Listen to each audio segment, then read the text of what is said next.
Welcome, everybody, to the Live Louder podcast. I'm one of your hosts, Scott Jones, and we have Melodie Wolter. That's right. We're coming to you here on today's June 28th. If you're watching live, if you're watching a repeat, hey, that's all cool in the gang, too.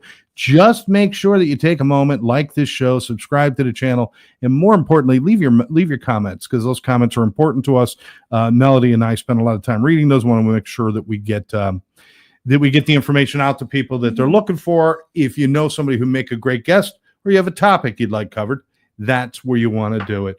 Once again, thanks everybody for being here. A quick reminder, today is Global Smurf Day. Yay! I always look up what the national days are, and it's actually Global Smurf Day. I don't know why that's still a thing. It's Body Piercing Day.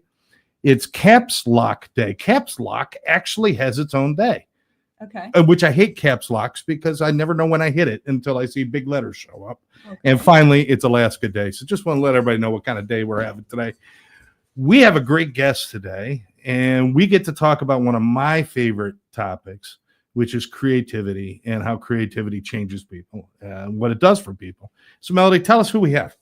So, friends, introducing the lovely Brooke Trace. If you don't already know Brooke Trace, let me introduce you to a true force of nature. Brooke is an accomplished entrepreneur, artist, gallery pioneer, digital branding expert with over 2 decades of experience helping creatives, nonprofits, and businesses elevate their presence and impact.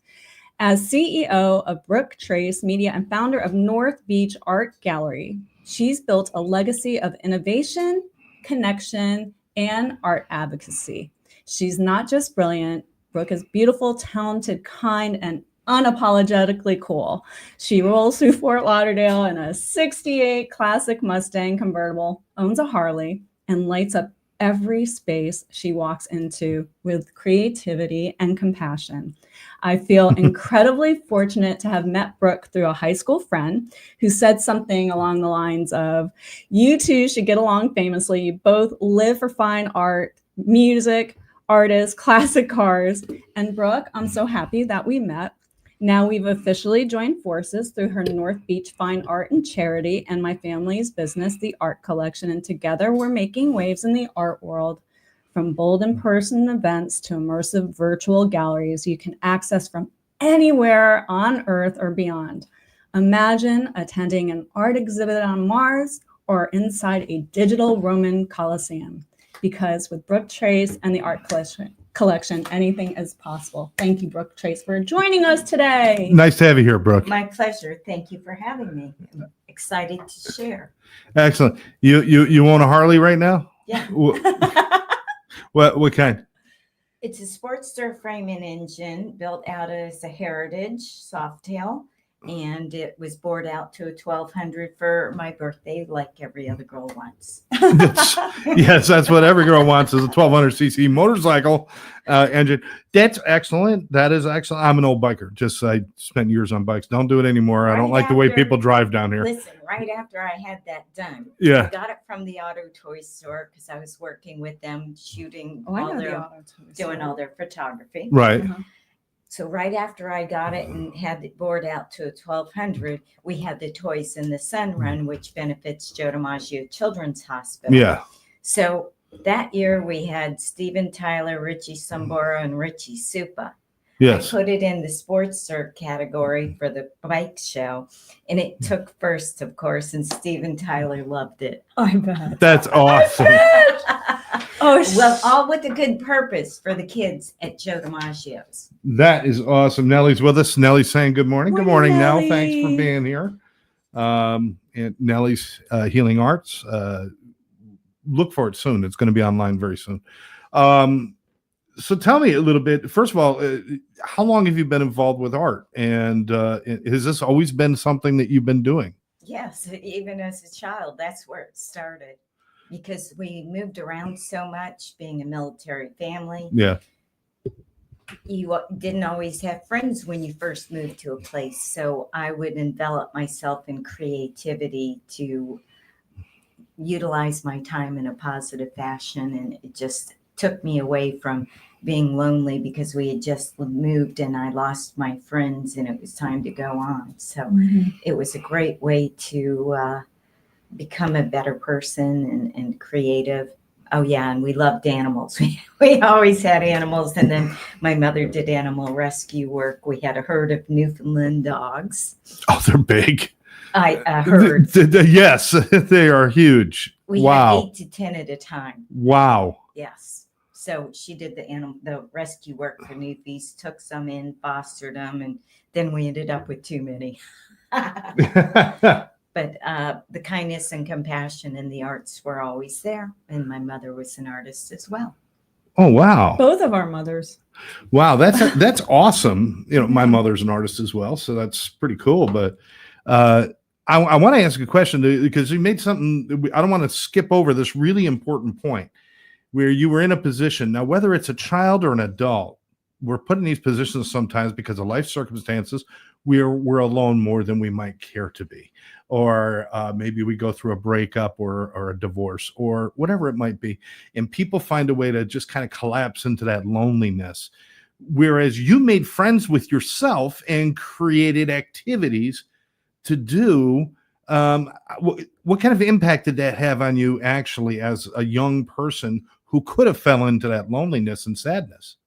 It's very easy. However, I enjoyed it. So I did all different genres of artwork, and my photography started, with torturing the animals. I put sunglasses and hats on them. Oh, okay. Torturing animals. We're like, what? I'm like, we're going to take a break from the show, people. Oh, my God. Oh, no. I got it. It was six Newfoundlands together with sunglasses, hats, You're and killing me, bandanas. bro. How old were you when you were doing this? Gosh, junior high, elementary. Okay. My mother gave me a roll of film a week, and on the weekends I'd shoot, and then she'd get it processed. I still have some of those photos. Oh, that's We may have to explain to some of the people listening what a roll of film is. yeah, really. An order. You have people, you have to know that there was a time when we had a camera where we had to actually think about, is it worth wasting a picture on this? Because you only had 24. And they were expensive. Film was expensive because silver oxide. There you go. In junior high and high school and college, I did photography, and I was in the dark room. Oh, the smell of the chemicals. Yuck. I actually kind of like them but that's a whole different story. Sandy Mom is with us. Hi, Sandy Mom. Sandy Mom is with us saying good morning. Hello, Stephen. Renufa. Good to see you here. Is it Renufa? I hope I'm saying that right. Friend. Saying good morning. And Stephen, incredibly impressive sublimation of that loneliness through art. Excellent. And that's important because, I mean, I don't want to jump forward and miss too much of what you did, but you help people now, like as adults, conquer their issues through creativity and art, right? Absolutely. I always encourage people, show them options, opportunities, enlighten them. I've had some people that were not polished artists come to me, and I was like, oh boy, but never to take down their interest and their passion for what they've even had the confidence to come to me with. So I guide them, encourage them, and support them. And then I've had incredible artists that were quite pedigreed, did set design on national broadcast networks up in New York. The guy was a fabulous artist, very timid, didn't have a lot of confidence. I put his first show together for him. Who is that? Mark. Give me a minute. I'm on the spot. So many R's. No, he did a tribute to the women, the divas in music. Oh, okay. Oh my Fabulous. gosh. No, I love that. I think I know who you're talking about. Yes. I don't have my cell phone because I'm doing I I can't look it up. love that. So you two both, you kind of grew up with art all around you. So Yeah. Can you have an appreciation for introducing, I mean, because you grew up with it, it's kind of like somebody saying to me, how do you become a better public speaker? It's hard for me because I've always been able to do it since I was born. Since you guys have always had art in your life, are you guys able to tap into that feeling of not having it and how to translate that so that people who need it can get it? You know what I'm saying? Can you understand introducing it to people and that what an impactful moment that is to introduce people to You their mean own like creativity? you mean like how cathartic it can be Yes, yes. to actually heal or express yourself through art. And art can be any Yes. medium, folks, because I'm not artistic by any means. My mom, she was really good artist. She doesn't think she was, but she was a good artist. And she used to sew all of our clothing and make our Halloween costumes. And I was heavily involved just naturally in the arts through performing arts because I grew up in Vermont, in Bennington, Vermont, and we were very close to Williamstown, New York, where a lot of theater is. And my folks would always take us to different museums and galleries. They introduced me to photography with the Native American Indians, and I always thought that was just so beautiful, just how they captured them in the 1800s. Those portraits always stuck in my mind. I love all art. I really love photography. It's just so interesting, and beautiful. So you guys don't take it for granted because you've always had it, and so many people have never had it in their lives, and they need it desperately. Mm-hmm. Something creative, something artful, something music, something. They need something. Mm-hmm. But you guys, you understand how important that is, and you don't take it for granted. You're not, because it's always been there for you. Mm-hmm. When I'm not creating, then I feel stagnant. Mm-hmm. Oh, that's good. Have you had times where you kind of walked away from it a little bit and then you had to get back to it? Or has it always oh, no, this is good. How did that change you? It was, you kind of get down and you lose a bit of yourself when you're not creating. Because when you're creating, it takes you away from all that troubles you. And that's the most beautiful part. I used to, at one point, almost five days a week, go jog the beach barefoot in the morning and take photos at sunrise. So beautiful. The positive endorphins, the beauty, and the ability to share it with people that couldn't be there was special. It made me feel so good. Aww. All the way around. Made my whole day better. Wow. So for those of you that aren't aware, Brooke's gallery, unfortunately, was the building that she was at for a very long time near the beach in sunny South Florida. They bought it out, real estate's through the roof, and they 10x'd her lease, so she could not afford to stay there. And but you know what? She has angels. People love Brooke so much, Scott, and it's easy to see why. She has a friend, and I won't say the name because he may not want that repeated, but he gifted and donated her a temporary home of a luxurious leased space near the marina, and that was really cool. And then she has a whole host of artists and friends that just adore her, that have been helping her physically move. Think about how much stuff she had in there, Scott. She has a whole collection of Erte sculptures, which is huge. She's got her stuff. She was running a full framing business, that was like a bread and butter for her business, a lifeline. Chop, chop, join, join. I made my frames start to finish. I grew up watching my grandfather, who had a paint store and custom picture framing, and watched him do it. It's an art itself. Old school. It's an art. Oh, it was amazing to watch. And then me and my brothers would try to do what he was doing.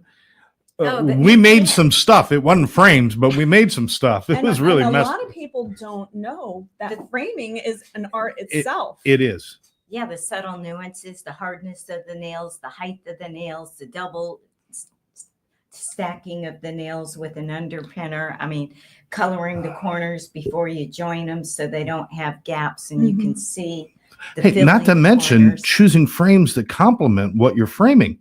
So many people pick the frame, and it's a beautiful frame, and they have a beautiful image, but the two don't go together. So composition is important in that. Don't upstage your art. And the thing going back with Brooke, she was talking about when you get out of the practice of doing something that makes you feel good. So I don't know, Brooke, how long has it been that you've been able to go down to the beach and take pictures? How long has it been? Longer than I like.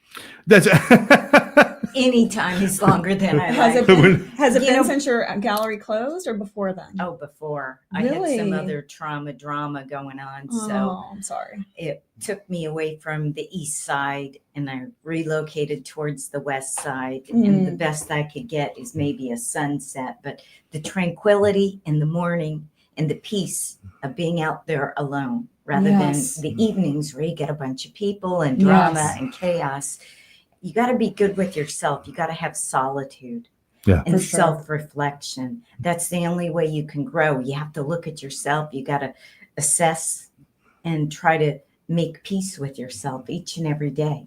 Photography is one of those great things that people who want to try to be creative or want to try one of the creative arts, and photography is a great one.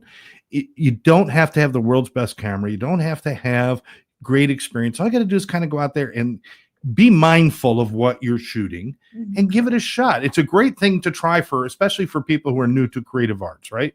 Yes, absolutely. Everybody has a phone. Anybody can take pictures. And Brooke is going to teach me how to take photos. I have my own camera. I'm a Canon girl. You're a Canon boy.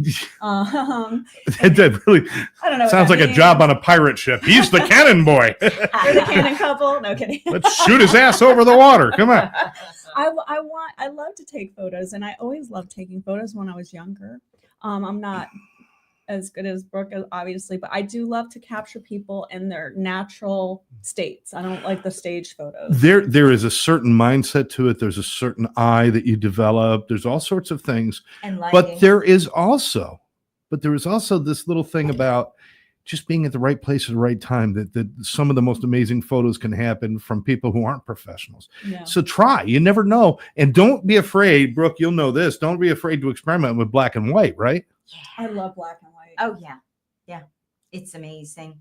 And it's the contrast in what you're creating and focusing on becomes more enhanced and intense because of the contrast. Yes. We just went to the artist. Come on, he did. Billy Hoblet. No, the actual photographer. He did the auroras. James Schott. James, we're giving you a shot.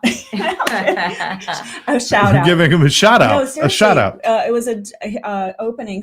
Brooke invited me at the last minute, and I went, and it was down at the Savory Cinema downtown Fort Lauderdale. Savor Cinema downtown Fort Lauderdale, and I walked in a little late, but it was a fantastic documentary. Art as photography, or photography as art. Photography as art, and he did this beautiful type of series called these auroras. And it was just the way that he lit up the body, the human body, and with different lighting. It was out of sight. It was a really great documentary. And we all went out to dinner afterwards and we talked art. It was fun. That's cool. It's very cool. It's very cool. And this can open people up to so many things. Now you've got so much going on. We really want to talk about it. I have to introduce our new studio mascot. This is Harvey. So we've got a new mascot for the studio. Just want to let everybody know. And that again was to me, that's a piece of art that decorates a room. And you don't have to be a professional to appreciate or try different things with art. There's music. Try music. How many people do you know have always said, "Oh, I always wanted to learn to play guitar," or "I always wanted to learn"? Why are they not doing it? Why are they not doing it? Exactly. How many times do you see people walk into galleries and you've been dealing with people with art for a long time and music? How many times have you heard people say, "Oh, I've always wanted to try that"? Well, then just do it, right? Exactly. Do you encourage? I mean, is that something course. that I know you have a nonprofit that part of that is encouraging too, right? North Beach Art and Charity. And with that, it was founded to promote the local artists, to support them. They have a opportunity to get the funding so that we could present them to the community to create cultural enlightenment. And they have their opportunity to sell their wares, meet people, see the feedback, and be involved. It empowers them. It gives them a lot of confidence. And with that, we also featured musicians. So we always had live musicians or performance groups like Polynesia Proud, who live dancing and fire it's dancing. Awesome. Yes. Love that stuff. Yeah. Love that So, stuff. It's really important because there's not enough venues for the artists. And you know what? And surprisingly, there's more here than in a lot of areas in the United States, but it's sparse. And we need more. I mean, crafts fair, arts fairs, music fairs. These need to be more and more because this is not only healthy for the artists and for the performers. It brings our communities together too, doesn't it? This is our goal. what you don't realize is that they need to support the local galleries and frame shops because For sure. we are the core and foundation. Well, they should be the center point of some of these things. see, Absolutely. The point is that I've also done art festivals, and it's expensive. You have to have all your product. You have to rent a tent. You've got to stage it, take a photo, and then apply. Then you apply. Yes. And you're probably into about $5,000 easily. At least, yeah, probably. Yeah, by the if it's time a you weekend produce thing. the work. And then Yeah. your time. Yeah, and you got to watch the weather. That's the other thing. Yes. Yes. So that's why, when we're paying brick and mortar rents, we need the support of the community. Like I'm also right now, I'm collaborating with Art Frenzy and Wilton Manors. They help me, I help them, and we've known each other 30 years. And you got to help them because they're supporting the artists because they're selling their stuff. Mhm. Otherwise, where are they going to sell it? Absolutely. Absolutely. And there are some virtual ideas. Yes. But we're going to get to that in a second. Let me acknowledge a few. You talked about your mom making costumes and things before. That we got Karen from Crazy About Costumes with us saying good morning. Good morning, Karen. Make sure you check out Crazy Definitely About gonna come Costumes down in and Fort visit you Lauderdale. when we get closer to October, right, Scott? Yeah, we might even do it. You know what? We might do Halloween in September just because I'm excited to go get some. We'll do that. To go my get some friend. costumes. Okay, we'll get everybody hyped up, and we'll maybe do a pop up. Yes, absolutely. And then Karen Hurley, my business partner. So Hey, I got my Karen. two Karens, Karen from My Crazy About Costumes manifesting friend. and Karen from One Brother, One Sister. She said, "Thank you, Brooke, for doing what you And do." So Ranufa. It's important. yes, and we've got she's with us. So we got people out there. Thank you. Send your comments in if you want. So you've been involved in art. You got the nonprofit. You've had the gallery for a lot of years, and unfortunately, listen, in the world, the real estate stuff happens and everything else. So you've had to make a shift, and very quickly. First of all, what kind of support? You mentioned that she got a lot of help and support, but is that artist community and the creative community, are they really supportive of each other? And when somebody's in trouble, do they step up for each other? The ones with the right mindset. Okay, That's all right, the fair enough. important part. Like my girlfriend had the wine bar out back from my place, and for 12 years we collaborated. Right. She would provide the wine, I'd provide her artwork, Right. and she retired and went up Orlando area where her family was, and her brother lived in Pensacola, and they came down to help me move. They did a full week solid. That's real. They help And Wow. She's a writer. physically. I mean, it's a You know. lot. It's so overwhelming just to move. But think about all of your life. It's like your life. Well, work, I had everything. 1,600 square feet plus a lot. It was a Every lot. time you pulled stuff out, it was like the room exploded. Yep.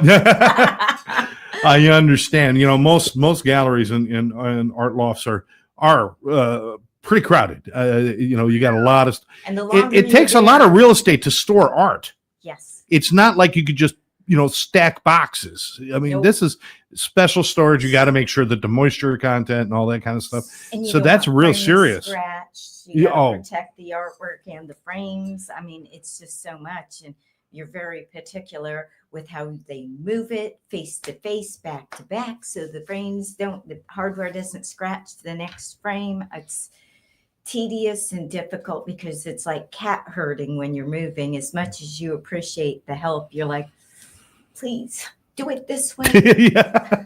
I know.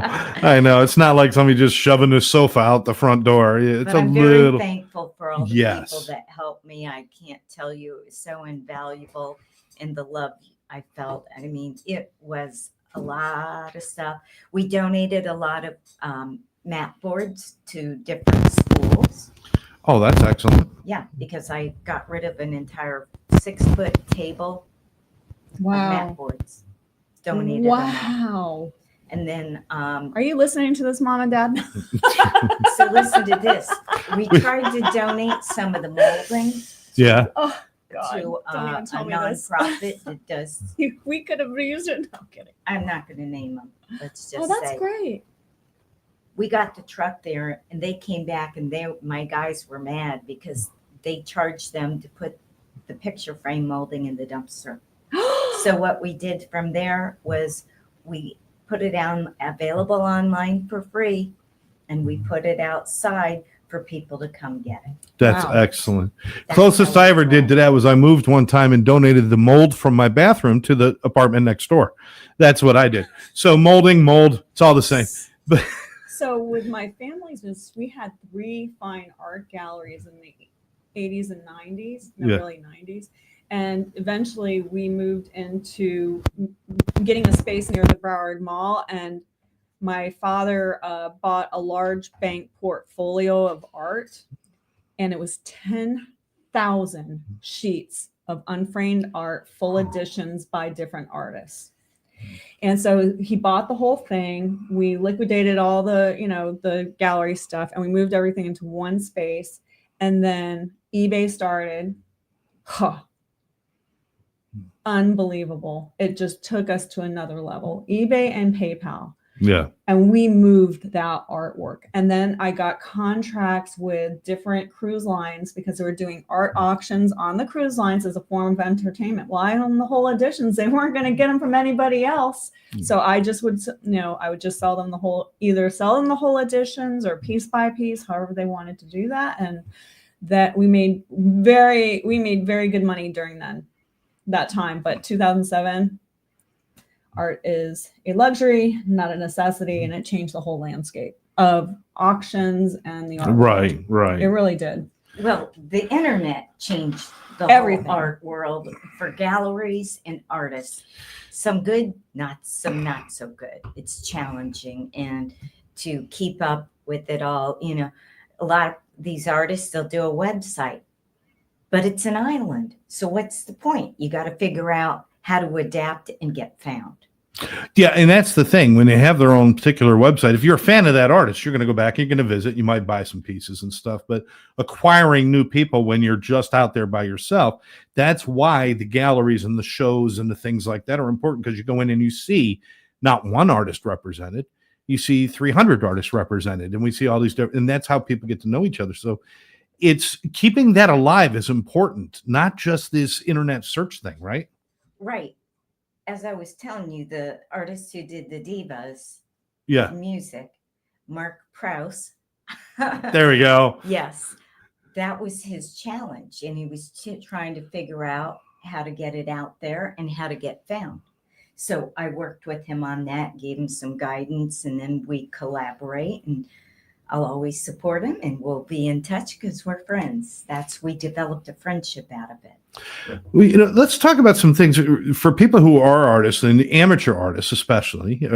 Maybe they want to do more. Certainly, I would like to sell more and do more, but there's a lot of things you go out there and you search. I want to show my art or something, or I need a web page, and you got a lot of these like companies that say, "Oh, we're going to give you a free web page. We're going to advertise for you. We're going to sell your art for you," and then you pay them, and then you might get a web page, but you're not selling anything. You're an island.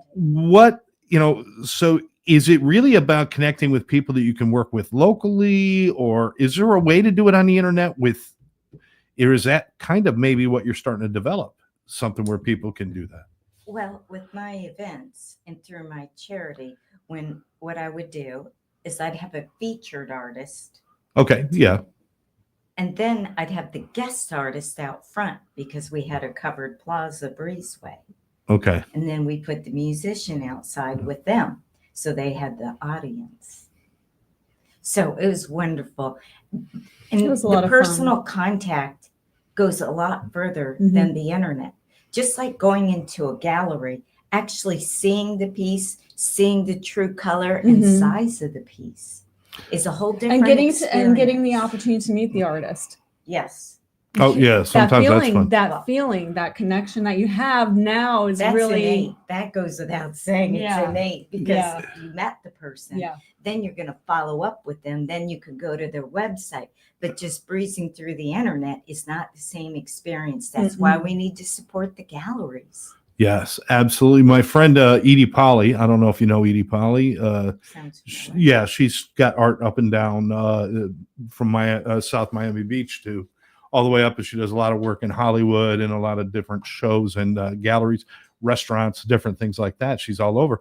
But she goes out. I mean, it's like every other weekend she's out somewhere meeting people and selling her stuff. And they're kind of buying a piece of her too, because she's got this great personality that she goes out and sells. You know what? One of the things that I've noticed with like certain organizations where they have the artists do a show and then they have their debut of the show.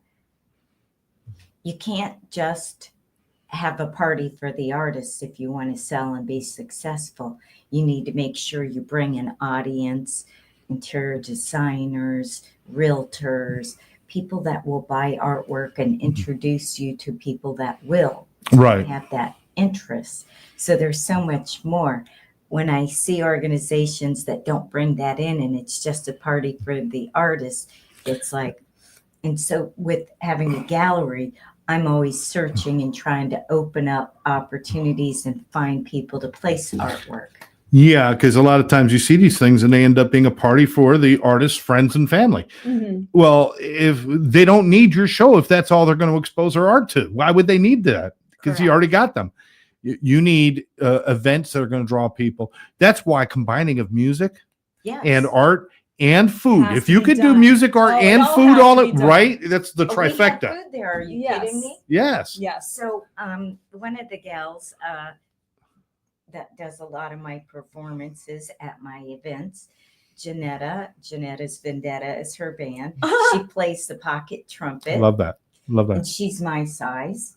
So we've developed a friendship over the years to the point where about a little over a year ago, she asked me to do the photo shoot for her CD cover. And it was, what was it? Fun size was the theme. Okay. Because we're petite. So we took the marketing we borrowed it from a $100,000 bar. I staged her in a yellow dress. She's got black hair. Nice. So it was really cool and creative, and we all support each other. Not only did I do the photos, I did the graphic design, the whole 9 yards. And I had already done one for Richie Supa from Aerosmith.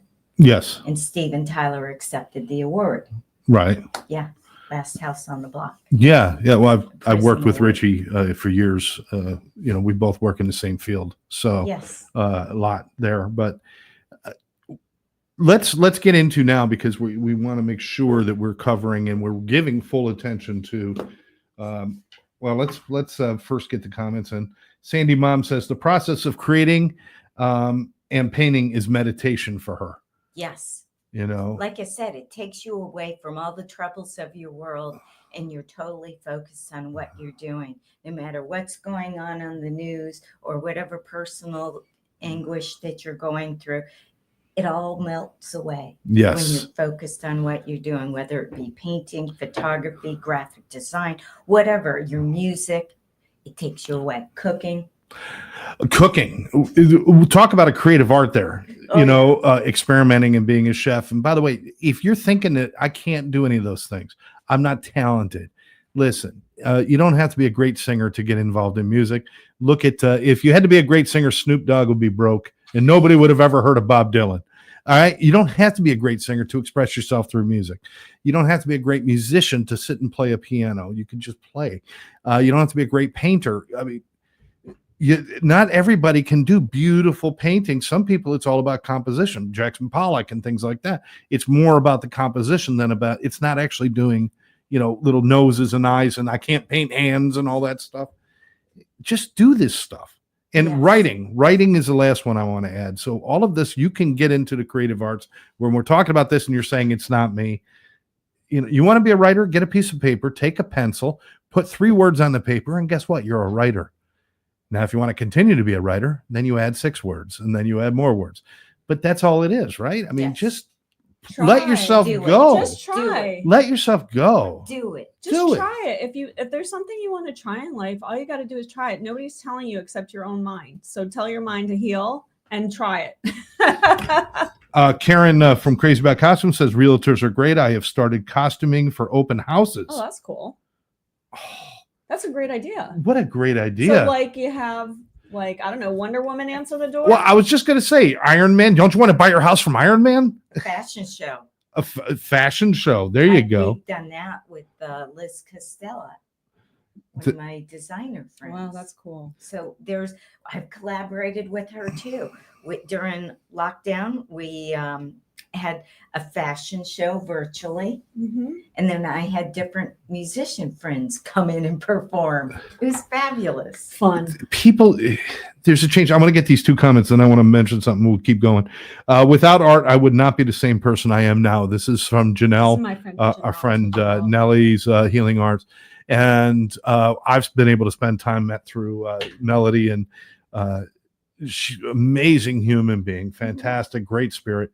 But art literally saved her life and gave her purpose, and she started which is her own business amazing. this year, Nellie Healing Arts. Yeah. Yes, and she's doing things. She is actually going out and sharing, not just sharing her art, but unlocking other people's potential right now through those programs. And she's she has doing. a severe Fantastic. tremor in her hand from a neurological. She had an injury to her eye, and so she has very hard time tremors. And so just to see her, every time I talk to her, she's painting, and she's got tremors.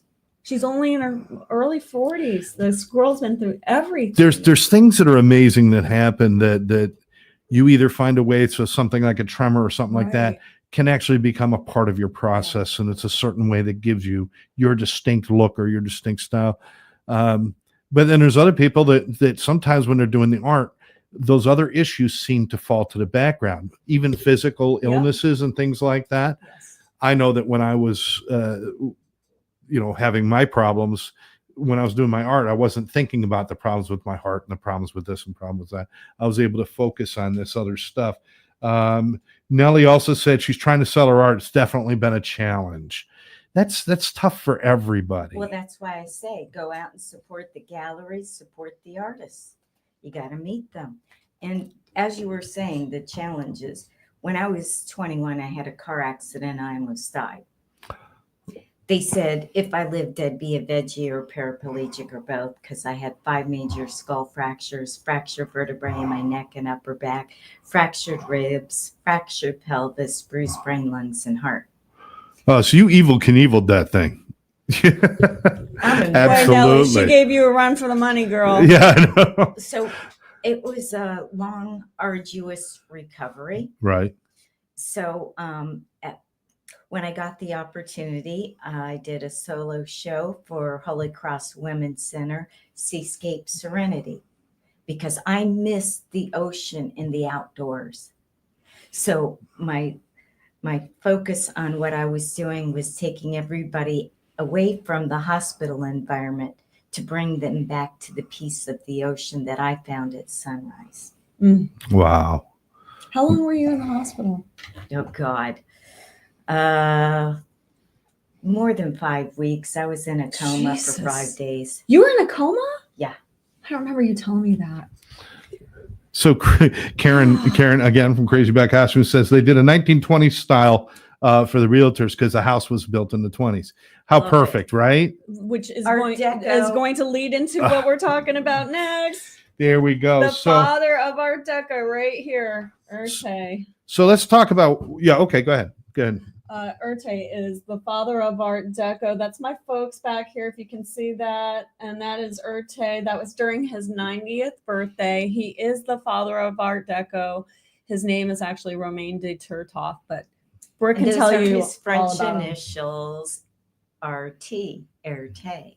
Mm-hmm. And he was from aristocracy, so he was very well traveled, and he knew what he wanted to be a designer early on. At the age of 6, he was already designing mommy's dresses. Yeah, They it started tried with to push him. costumes. They Yeah. tried to push him to be an architect, and he wasn't having it. So when he graduated and did well in his scholastics, they said, "What do you want?" And he said, "A one-way ticket to Paris." And he had gone to Paris and with his mother as a young boy to see the World's Fair. And sure enough, that's where he wanted to go back. First place he got a job was House of Caroline. And that wasn't too good. She told him, "Your work is rubbish. You're not a designer. You can take your renderings with you." With that, he packed them all up, sent them to the hottest designer in Paris at the time, Paul Poix, and immediately landed a job and became successful from there. And he had a 22-year career with William Randolph Hearst, with Harper's Bazaar magazine, Harper's Bazaar. doing more than 250 covers. Wow. Yes. He did theater sets, Broadway sets, Mhm. Hollywood, Costumes. ballet, all of this. Jewelry. He did jewelry. Yes. A lot of people don't know Wow. that. Sculpture. And she happens to have, tell them. The world's only complete bronze sculpture collection, amassed by one collector from the original publishing galleries. It's 146 bronzes. In total, the collection is 205 pieces. We have 146 bronzes, 13 objects they are vases, bowls, candelabras, 10 medallions, and 2 portfolio suites. The alphabet and the numerals, unmolested in their original case. Wow. So obviously matching numbers.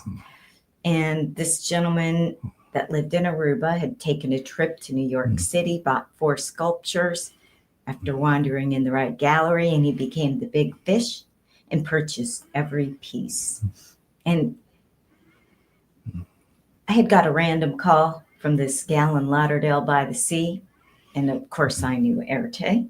In fact, one of my restorations experts had also worked with Erte at the Foundry. Mm. And with that, I went over to her house.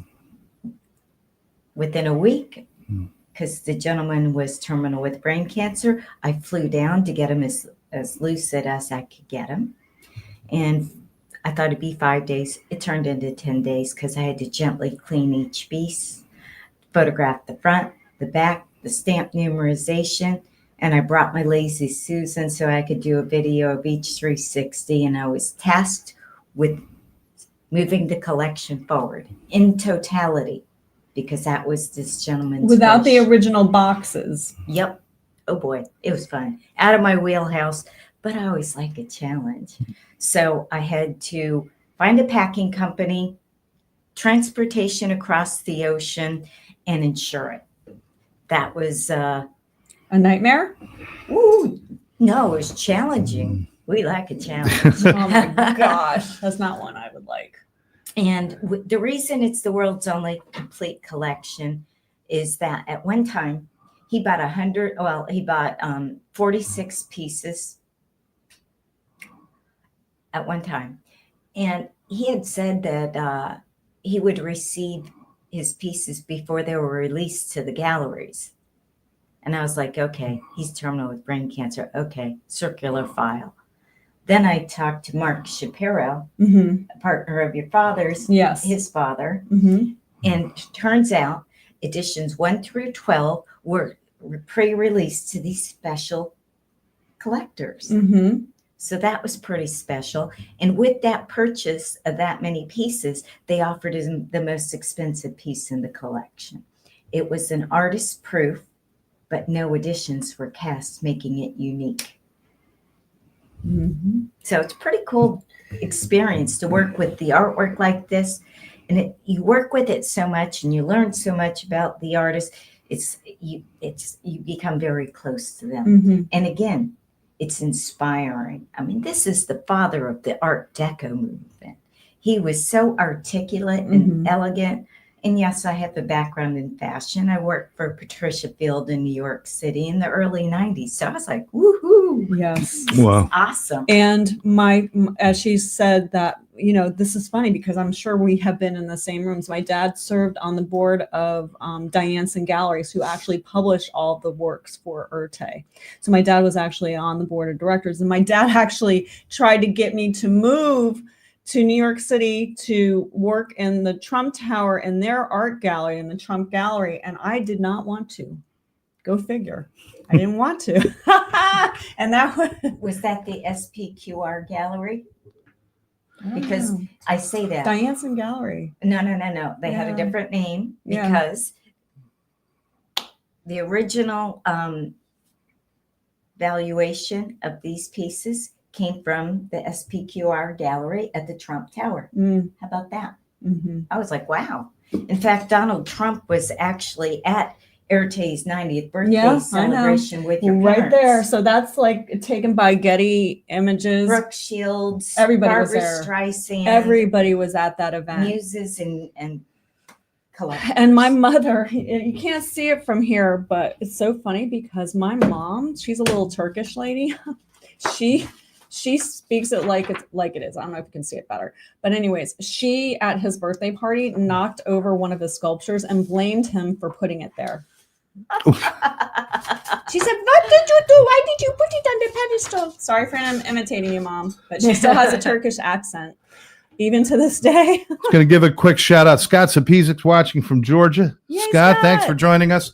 He is Karen's son, my business partner's son. And Scott and I have known each other for, Welcome, 40 years, 40-something years. And he just got back from riding with his brothers and his motorcycles. They were taking a nice long trip. Hope you had a good time. And thank you for your service. He's a veteran. So thank you. Thank you, Scott. Before we get out of time, I want to make sure we get this in here. Combat Veterans National Meeting. That's what it was. It's a Combat Veterans Motorcycle Club, which is awesome. And these guys help each other so much. There's so much good fellowship and brotherhood that going on. They had a meeting of all the different groups from different states get together. And where's that at? Yeah. Scott, where was the meeting? Put it down in the comments. Or is it, maybe it's in Georgia right now? That might be where they're having it. So let me know. Is that where you're having it? Just let me know. We love our veterans. Love our veterans and love our bikers. And hey, always look twice for bikes, people. Always look twice for bikes. Do you ride anymore? I don't ride anymore. I rode since I was 6 years old. I dirt bikes and all that, and then got into I drove Gold Wings for so many years. Like Dave Amchur, the founder of the Toys Sun the Sun Run, Dave and Bob. Well, and that's very similar to up north. Every year I was in the Toys for Tots run, and that's what we did. And then we did the Christmas runs, the poker runs. We did all those kind of things. And my daughter became so adept at riding on the back, and this is when I had my VTX 1800, and I had real buffalo horns mounted on the front and buffalo fur that went down, and leather and dream catchers and the whole thing. Oh boy. And it was beautiful. It was beautiful. My daughter Cordelia would get on the back when we do these poker runs, and I'd have to bungee cord her on because she would fall asleep on the back of the bike. That's when you need a dresser. This was bigger than most dressers. But I get it. With the pizza box on the back. With the Gold Wings, you had the armrests on the back, and you had all that. But she would just fall asleep. She'd be so comfortable. She'd be playing a game or reading while I'm going. My son would get on every once in a while, and he'd hold on with a death grip. Oh, he's like, "Don't turn." I'm like, "Well, eventually we're going to have to." Oh, baby. So Scott, we're so excited about really doing all of this, trying to do these in-person events again, and getting music and everybody connected and out meeting in person live. So and that's important. That's kind of what we were saying, having that local connection. More importantly, just having one artist by himself off with a bunch of paintings or a bunch of sculptures or a bunch of photos that's set up in a room somewhere. That's all fine and dandy. But you get 2 dozen artists with all of their work together. Now you've got a It's gallery. Now you've got a energy. moment to sell. Now you've got all this connection. That's so important. So the gallery is now shut down. No, Well, I it's have a moved. space. It's moved. Now you got to reinvent. What is the process of reinvention now? What are you going to do? Well, right now, the framing equipment and stock is all in a warehouse.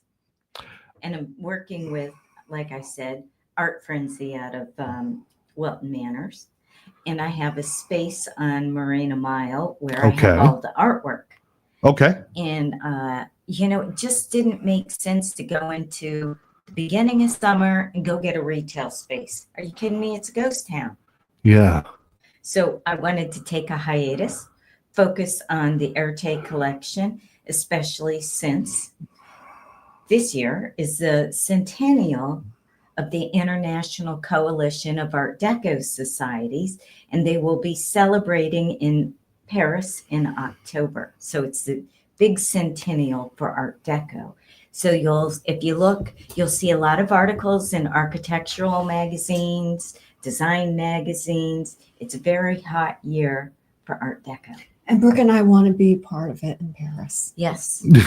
I think Erte is calling me. The other thing, like I said, you become close with them. Erte always had his furry felines as his companions. So there's a picture of him with his, looks like a Himalayan cat on his lap. So in front of the sculptures in this collection, I put my little limelight, my white Persian with gold eyes on my lap. So we have them side by Oh, that's side. funny. That's great. The love of the animals, but you get to know who they are by becoming one with them and living with the sculptures, working with them. You get very close to the artist in They're spirit. truly beautiful. I would love for you to come down and check it out. Oh, absolutely. Scott. It's not Absolutely. that far. Yeah, come down and see everything because there's pop art there. I mean, Warhol, she's got everything, man. Well, I love Andy Warhol. Love it. Yes. So I'm going to ask, so somebody out there is like, they want to know more. Is there a place they can go to learn about what you're doing? We You have a our- website? Do you have We have a LinkedIn page. a LinkedIn page? Yeah. First of all, the gallery page is still live. Nobe Gallery, Nobe, like Sobe is South Beach, Nobe is North Beach. Nobe gallery.com.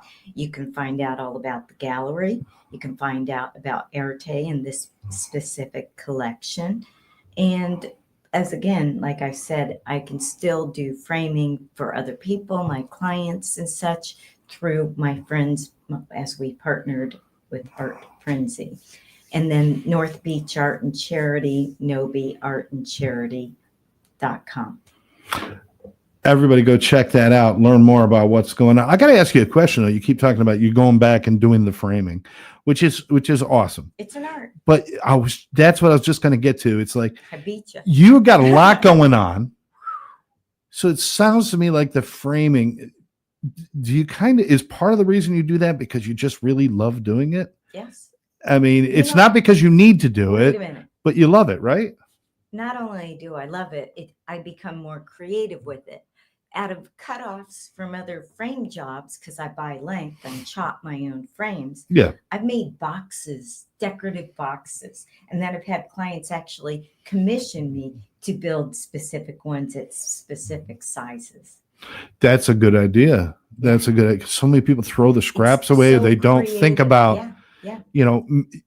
you could have 12 different frames from 12 different genres, 12 different decades, but somehow there's parts that kind of go together. You can make it work into something. There's always something you could do, right? Well, for the sides, I've taken frames that were like this and put them like this and built the sides of the box. Yeah. And then stacked molding to fill in the center of the box. That's just so cool. Yeah. That is so cool. So you do it because you love it. Yeah. It's, when you're framing, measure twice, cut once. Do you think I'm worried about politics or any other garbage going on? No. You got to be in the moment. That's right. That's right. That's with all art. And It doesn't mean you have to necessarily to be a part of that creative and to love it. Maybe it's simply just being an art connoisseur.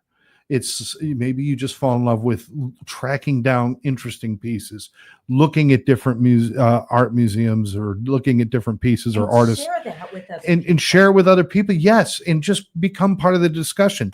Not everybody's going to paint a beautiful painting, but so many people can benefit from the creativity of that one painting.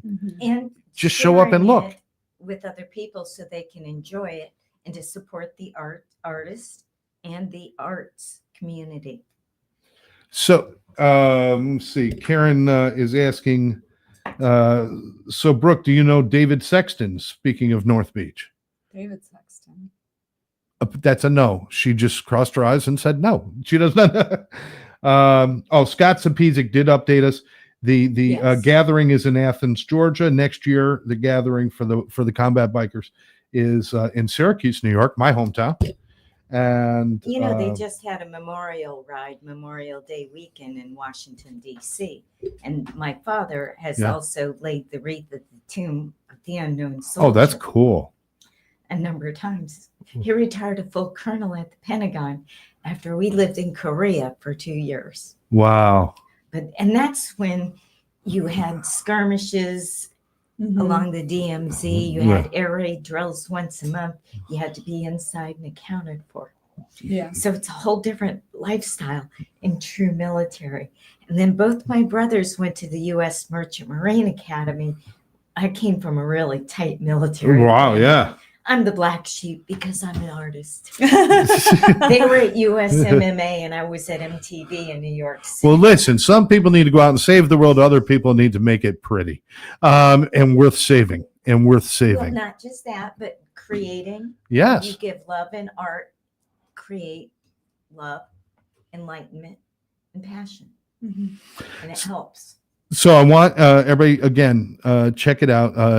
NOBE gallery.com and We're nobegallery.com. also on LinkedIn. Also on LinkedIn, you can look up Nobe North Beach Gallery. Art and North Beach Art and Nobe Charity. Art and Charity. North Beach Art and Charity. Got it. That's on LinkedIn. That's what you want to check out. Don't forget, when you started talking about an artist in you said with the collection that you have, and at the beginning he was rejected Yes. by somebody. Oh, yeah. I want everyone out there who's tried to paint, tried to write music, tried to join a band, play an instrument, try to do anything creative. No matter who you stand in front of, you're always going to have somebody who's saying, I don't like it. Rubbish. But it doesn't matter. You keep going. Do you realize Fred Astaire? Now I'm going to age myself because a lot of people out there don't know who Fred Astaire is. Old black and white, mostly black and white movies, but Fred Astaire was one of the greatest dancers ever in stage and screen. When he went on his first audition, the actual notes from the audition is can't sing, can't act, can barely dance, steps are all wrong. That's what his notes were. And he walked away from that. And the thing is because Fred Astaire didn't dance like everybody else. He had a hitch in the way he stepped, in the way his foot moved. And everybody said, well, it's wrong. And then people started to say, well, that's his signature. Yeah. And now people out there are trying to dance like Fred Astaire, and they're failing at it because that was his unique. Being creative in art and music and all of that, it's about your unique vision. Don't try to build a vision that's going to fit someone else's categories. Make sure it's about you. Isn't that right? Yes. Because you have to have personal expression and freedom in what you're doing. And nobody should judge you on it because there's no wrong and no right in creativity. That's right. That's right. Now, you can learn about composition. You can learn about color theory. You can learn about a lot of different things. Just like in music, you could learn how to play an instrument better and you can learn how to do certain things. But the heart of it still has to be you. And with all the art you've been exposed to, Melody, you know that each one you look at has its own personality, doesn't it? I love it. And then sometimes, I'll go through my phases just like you do with food. You start really loving Moreau for a while, and then you start loving pop art, and then, it just changes, your mind, just who you surround yourself with, all the things you're exposed to. It's just beauty. It's amazing. Just think about it. Everything you guys create. So before you wrap, Yes. I want to present you with this. A Okay. token of my love and appreciation Oh. for all the people that support the arts, the kinder, gentler that support people in their mission to a better quality life. That's Well, beautiful. that is absolutely beautiful, and it's actually such a great representation of what art is, and it starts with the heart and Passion. it's passion. And don't let anybody extinguish it. There's no wrong or right. That is absolutely beautiful, Brooke. That is so cool, and I love the colors. Love the colors. And I love your heart. Thank you so much. I want to thank all of you out there for joining us today. This is the kind of thing we could talk about for hours and hours. But this is where you take over the conversation, where you go sit with your loved ones, your friends, go sit with total strangers and just have some conversations about creativity. Talk about art. When next time you sit down and look at a building, think about the architecture, think about all of those things. Having that vision in your world will make your world such a brighter place. Instead of just looking at all the doom and gloom, look through the fog and see the beauty in all things, Let right? the arts and creativity take you away. Mm-hmm. That's all you can do. Melody, what do you think? Last thought? Last thought, I always say the same thing. Be kind to your mind, friends. That's it. And I want to thank our guest, Brooke Trace, for being here and for all that you do, not just for the art community, but for our community, because the art community is simply the heart of our overall community. So let's see more of you. Hopefully we'll see you over the Thank you. over the summer with some great events and things like that. And we'll make sure that Live Louder podcast is there. For all of you out there, thank you very much for taking the time to join us. Don't forget to like, share this with your friends, and subscribe to the channel. Leave your comments. And remember, every day, do 2 nice things for yourself, 1 nice thing for somebody else, and you're never going to have a bad day. I'm Scott Jones. I'm Melodie Wolter. And this is Live Louder Podcast. Thank you so much for joining us. We will catch you next time.